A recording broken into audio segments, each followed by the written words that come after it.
നിക്കടി അവിടെ. എങ്ങോട്ട് പോകുന്നു? എങ്ങോട്ടും പോകുന്നില്ല, ഇങ്ങോട്ട് തന്നെ വന്ന്. എന്തിനാ ഇപ്പൊ ഇങ്ങോട്ട് എഴുന്നള്ളിയത്? അപ്പഴിനെ കാണാൻ. എന്തിനാ എന്നെ കാണുന്നത്? അത് അപ്പഴിനെ അറിയത്തില്ലേ? എന്നിട്ടാണോ സുമതി കുഞ്ഞമ്മയുടെ മോൻ അശോക മേനവനുമായിട്ട് നിനക്കൊരു ഇത്? കബഡി മത്സരത്തിൽ അവൻ എങ്ങനെയോ ജയിച്ചെന്ന് കണ്ടപ്പോ നീ ഇവിടെ കിടന്ന് ഉറഞ്ഞു തുള്ളുന്നുണ്ടല്ലോ. ജയിക്കുന്നവരാരായാലും ഒരു അഭിനന്ദിക്കുന്നതിൽ എന്താ തെറ്റ്? അന്യനൊന്നും അല്ലല്ലോ, അതും എന്റെ അമ്മായിയുടെ മോൻ തന്നെയല്ലേ. അത്രയ്ക്കും ഇഷ്ടമാണെങ്കിൽ നിനക്ക് അവനെ തന്നെ കെട്ടിയാ പോരെ? ഇഷ്ടമുള്ളവരൊക്കെ എല്ലാരും കെട്ടല്ലേ? നിങ്ങൾ നേരെ നോക്കിയാ കീരിയും പമ്പും പോലാണല്ലോ.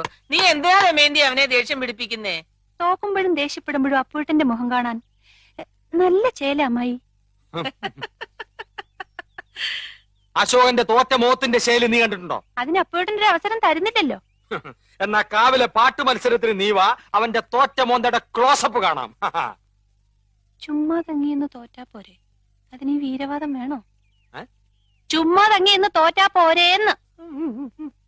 നീ അവനെ അങ്ങനെ അങ്ങ് മോശക്കാരനാക്കാൻ പറ്റും വേണ്ട. മനസ്സിലത്തി പാടാമെങ്കിൽ പുഷ്പം പോലെ ജയിക്കാവുന്നതേ ഉള്ളൂ, അല്ലേ മോനെ? അപ്പോട്ടാ, അപ്പോട്ടിനോട് സ്നേഹം ഉള്ളോണ്ട് പറയാ, കാവിലെ മത്സരത്തിലെങ്കിലും അശോകേട്ടനെ തോപ്പിച്ചോണം.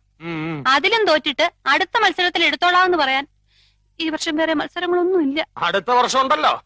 ഈ വർഷത്തോടെ മത്സരങ്ങളൊക്കെ നിർത്തണമെന്നാ കരക്കാര് തീരുമാനിച്ചിരിക്കുന്നത്. എന്റെ ദൈവങ്ങളെ, മത്സരങ്ങൾ നിർത്തിയോ?